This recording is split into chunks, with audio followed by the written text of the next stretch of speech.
Oke, Romo. Ya, Ini silakan. ada pertanyaan Mari silakan. dari Bu Fani. Selamat malam Romo, bagaimana Romo menjelaskan pentingnya surat-surat Paulus bagi gereja dalam misi Injil dari Yerusalem sampai dengan ujung dunia? Karena kita tahu bahwa di dalam kisah para rasul dan surat-surat, Paulus berperan penting dalam penginjilan dan penggembalaannya. Pentingnya surat Paulus bagi gereja. Ya sangat penting sekali. Kalau nggak ada surat Paulus kita nggak tahu banyak hal. Apalagi ini sudah menjadi bagian dari kitab suci. Dari 27 buah surat di dalam perjanjian baru, 14 isinya adalah surat-surat yang Paulus. Paulus itu hanya menegaskan secara luas, menjelaskan apa yang dalam Injil dijelaskan secara tidak penuh. Dan Paulus menjabarkan itu. Jadi penting sekali kita memahami surat-surat Paulus, dan penting sekali dengan demikian kita tahu yang kita beritakan apa. Karena penginjilan itu kan pemberitaan bukan hanya sekedar memberitakan Yesus gitu aja kan.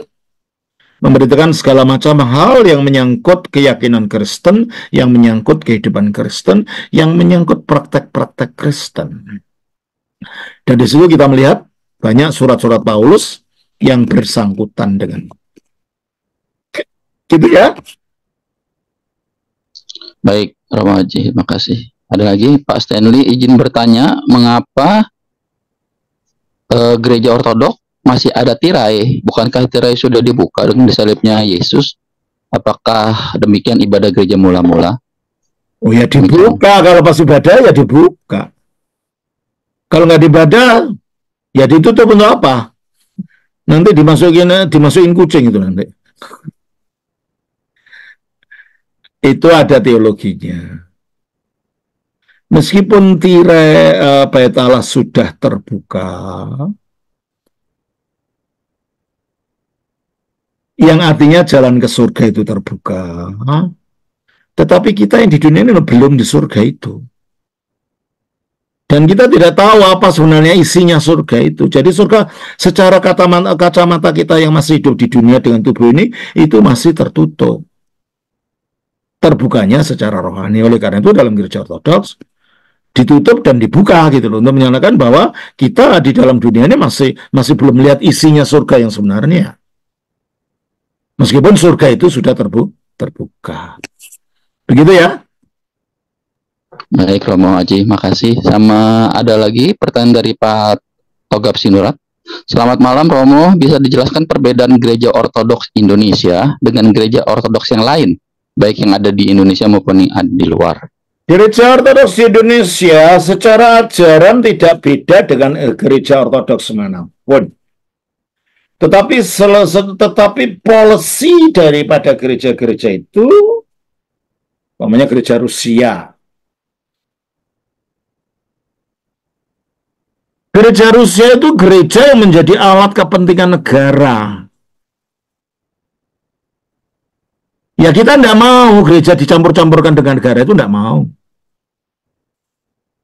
Dan gereja Konstantinopel itu gereja yang sangat terlalu kompromi sehingga mereka tidak peduli bahwa ada perbedaan antara ajaran gereja ortodoks dan Katolik.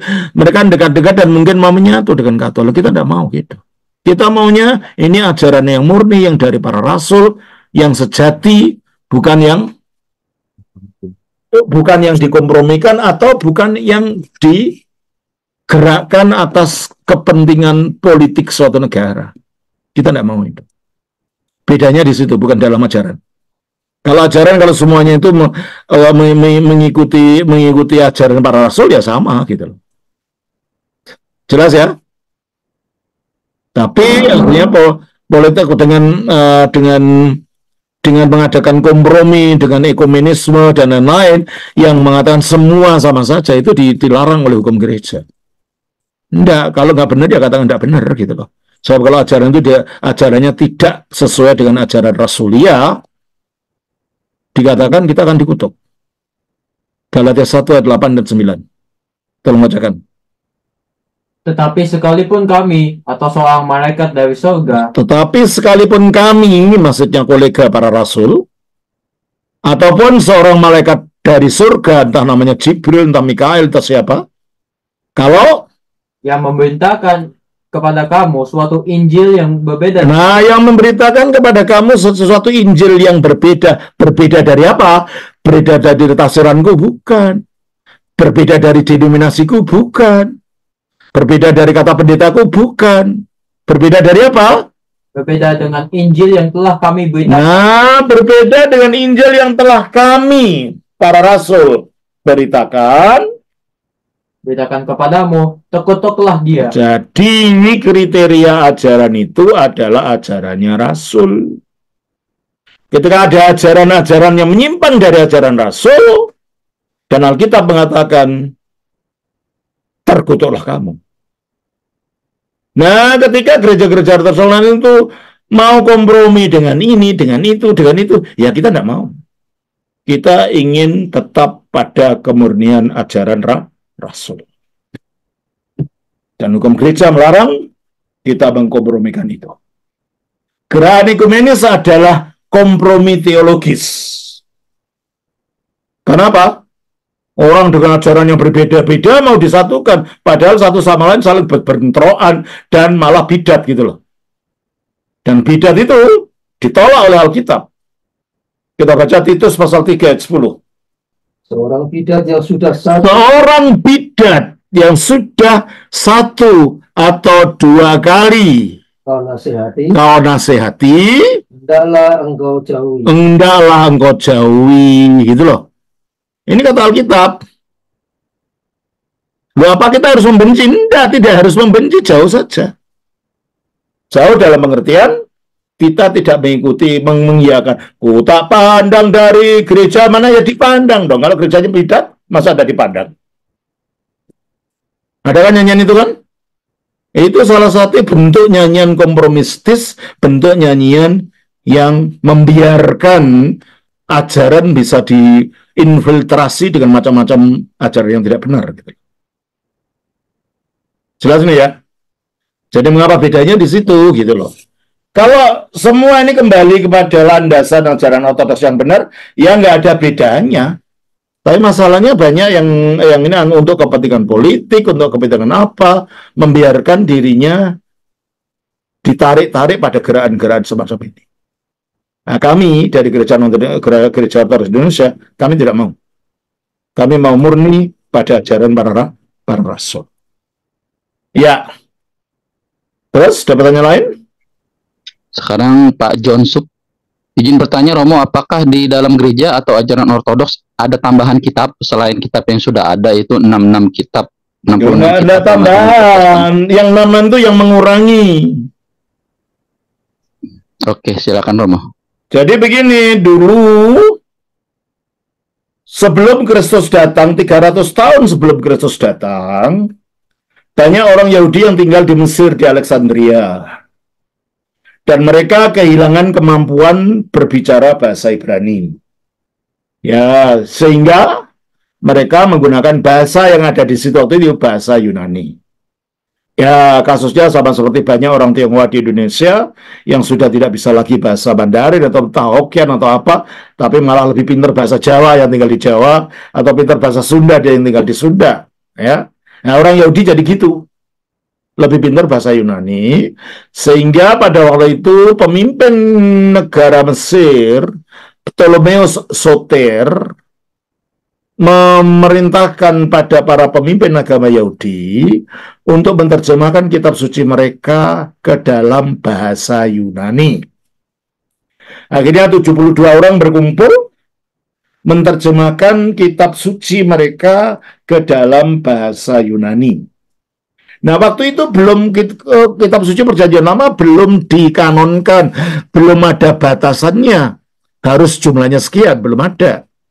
Sehingga waktu ada beberapa sastra Yahudi yang ikut diterjemahkan yang tidak ada di orang-orang Yahudi di Palestina. Itulah kitab Makabe 1, 2 Makabe, 3 Makabe, 4 Makabe, itu diterjemahkan ke dalam bahasa Yunani. Kitab Yudit, kitab Tobit, kitab kebijaksanaan Salomo, kebijaksanaan Yesus bin Sirah, dan macam-macam itu. Sehingga selama masa 300 tahun itu, ada dua bentuk kitab suci Yahudi.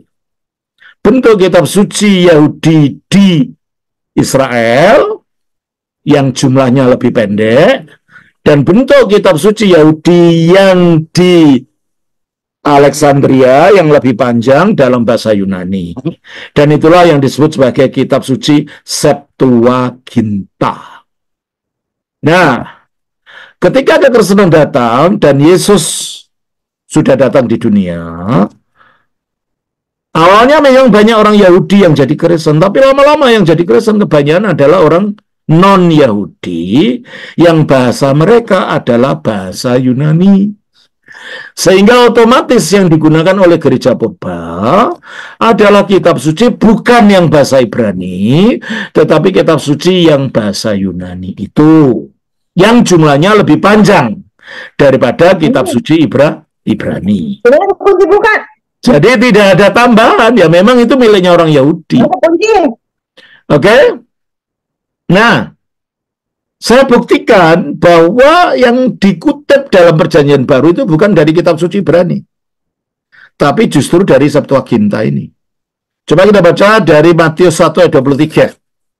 Sesungguhnya anak darah itu akan mengandung dan melahirkan seorang anak laki-laki, dan mereka akan menamakan dia. Jadi siapa yang mengandung di situ? Yang mengandung siapa? Anak darah. Anak darah artinya perempuan muda yang belum pernah menikah, belum dijamah oleh laki-laki, gitu kan? Nah, mari ini ayat ini dikutip dari Yesaya 7 ayat 14. Sebab itu, Tuhan sendirilah yang akan memintakan kepadamu suatu petanda. Sesungguhnya, seorang perempuan muda mengandung dan akan melahirkan seorang anak laki-laki, dan ia akan menamakan dia Immanuel. Siapa yang mengandung di sini? Perempuan muda. Kenapa bukan anak darah? Perempuan muda belum tentu darah kan? Ada ibu muda, ada janda muda, pokoknya perempuan gitu kan? Tapi kalau anak darah ya memang perawan gitu loh. Nah, kenapa ini kok bisa beda ini? Karena yang dikutip dari Matius itu dari Septuaginta. Pada waktu para rabi Yahudi yang jumlahnya 72 orang itu menerjemahkan kitab suci mereka, kata perempuan muda yang dalam bahasa Ibraninya adalah almah.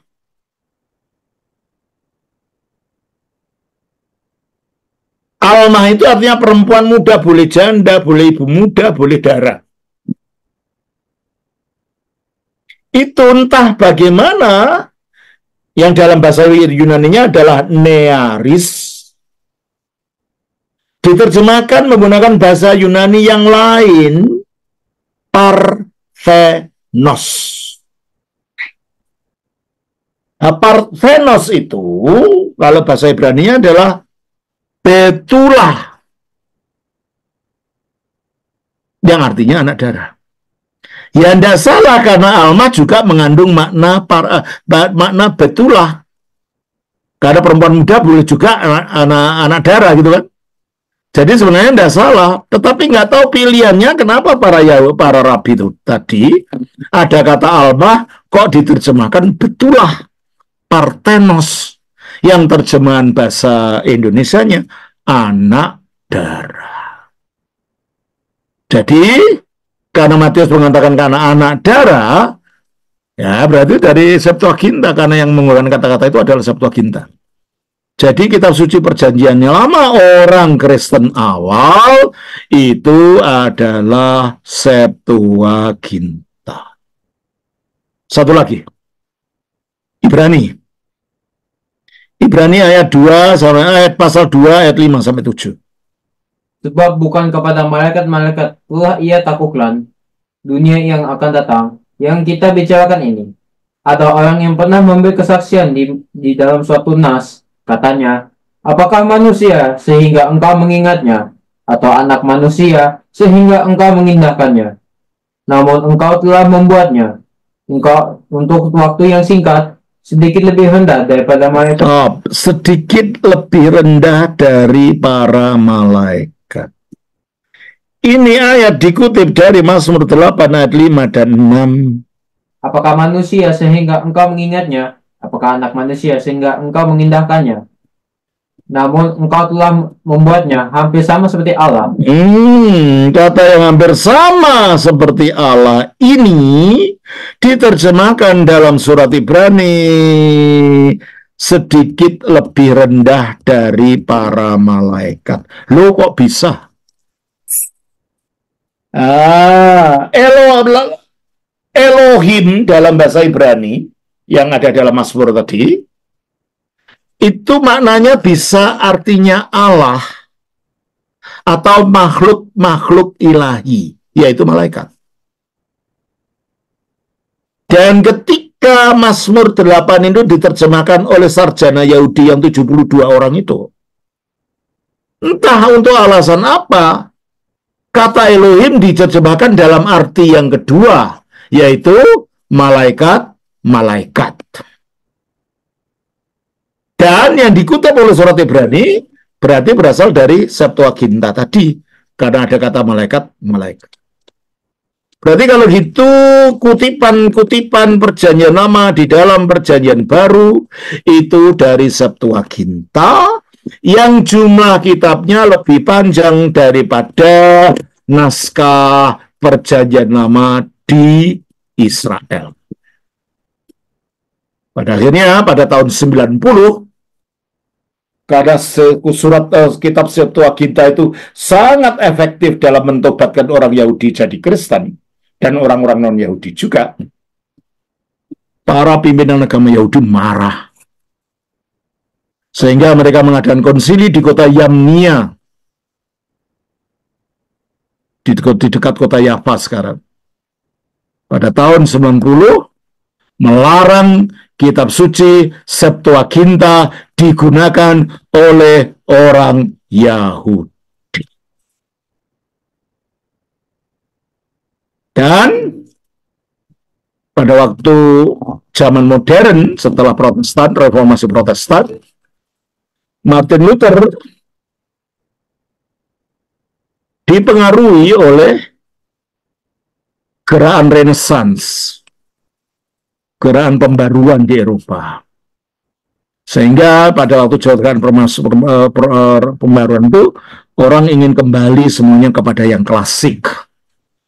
Sehingga akhirnya waktu itu, kitab perjanjian lama yang digunakan karena yang aslinya itu bahasa Ibrani, adalah yang bahasa Ibrani yang tidak ada kitab panjang di dalam Septuaginta tadi.